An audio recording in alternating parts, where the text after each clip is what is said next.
I don't know why I always clap. Hello and welcome back to the Data Protection Diaries. Welcome back to the vlog. Today, in this video, we're going to be talking about context. So the context of when somebody is asking you for advice, the context of a question, the context of a piece of information that you've seen online, or a piece of guidance, or a news article, any of those things, and why context is so important when you're looking at determining your response to something, when you're answering a question, or when you're deciding whether or not something or a piece of information is relevant for your business, your organization, or for your particular query even. As always, if you find these videos useful, if you find those videos interesting, please do click like, subscribe, comment down below with any questions. We're past the 500 subscriber mark now, so it would be amazing to just drive on through to 1,000. So anything you can do to help, that would be really appreciated. But for now, let's get on with what we want to talk about. Today we are talking about context. Now, the reason that I wanted to talk about context is sort of twofold. There's a couple of things that have happened over the last couple of weeks that have made me think of this. The first thing is there has been a lot of stuff in the news being reported in the news, not necessarily about data protection, but about a lot of other things where the context of the situation has got lost, and it's allowed people to produce headlines and information that is no longer relevant to what was really going on. And the second thing is a really great conversation and a bit of discussion that was happening in one of the groups that I'm involved in just the other day around a particular issue, particular concern that one of the team, or one of the people on the group was having, and how to deal with it. And everybody's responses to that was very different, but actually everybody was coming at it from a different context, from a different viewpoint, and that actually made for a very interesting discussion, and it actually gave us a lot of different avenues that people then started to look at, and we were trying to debate which is the right way to go.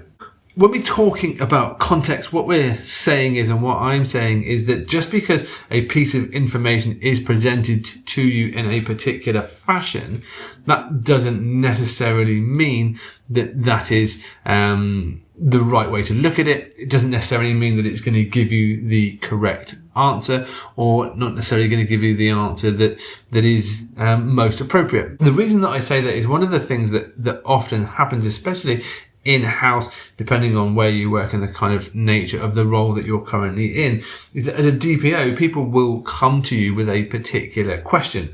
And very often that particular question may be phrased or structured in a certain way to try and encourage a particular answer.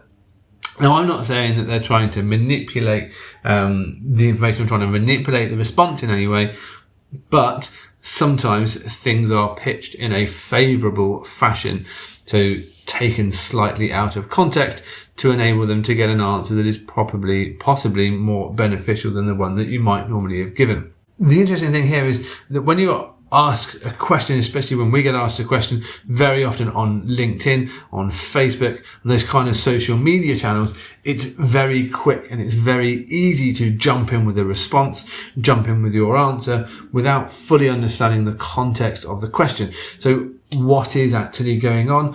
What is the purpose of the particular activity? What is trying to be achieved?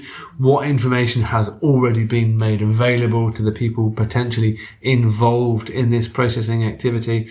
Would they be aware of what is going to happen? Would they expect information to be processed in a particular fashion?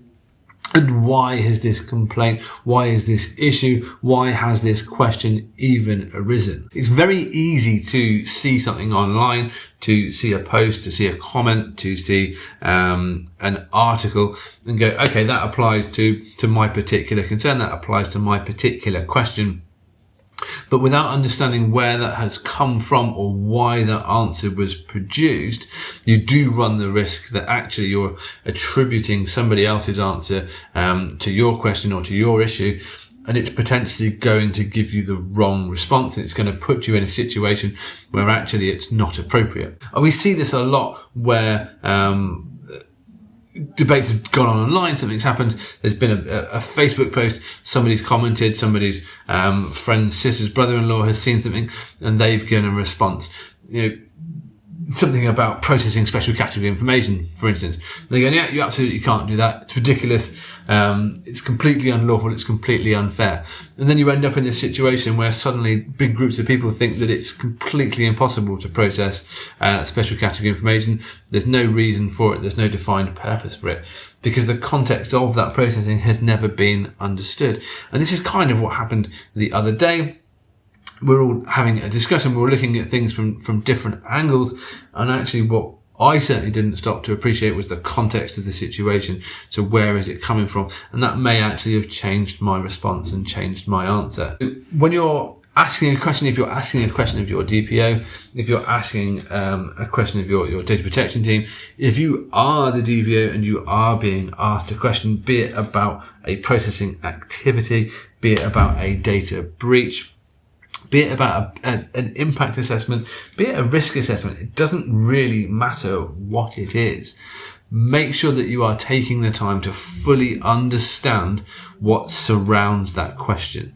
What information can you gain access to? What has already been told? What information has already been provided? Why is this activity? Why is this incident happening? What happened? Get the context to it before you start to make any decisions or before you start to provide any answers. It's one of the biggest challenges in this role, and a lot of people talk about it on a regular basis. It's always that it depends. And the answer really does depend on a number of different factors, and all of those things are contextual. So the short thing of this is, if you're getting a query, if you're asking a question, before you respond, before you go and ask that question, make sure that you are structuring it in a fashion that the individual you are going to has a full idea of what the situation is, a full idea of all the different avenues that could affect the possible answer, and then you're going to be able to get the best possible response to your query. And again, if you are responding to queries, if you are responding to questions, making sure that you don't have a knee-jerk reaction, making sure that you understand all of the surrounding components and all the different bits will help you to give a final, firm answer about whether or not an activity, a risk, an incident is what it actually appears to be. I don't know whether this is a particularly useful video this time around. It's certainly not talking about things in the way that we would normally talk about things. But for me, I feel like it's an interesting one. I feel like it's something that I've come across a lot in my career, and it can change the way that you provide advice. It can change the way that you respond to situations based on how that information is presented to you and based on the background to that. So do take your time. Do look at things from the broadest possible viewpoint, gain as much information as you possibly can before making a decision, and you might find that those decisions are more solid and they'll stand up better in the long term.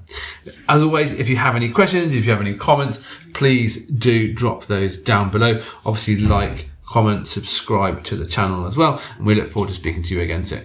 Thanks very much.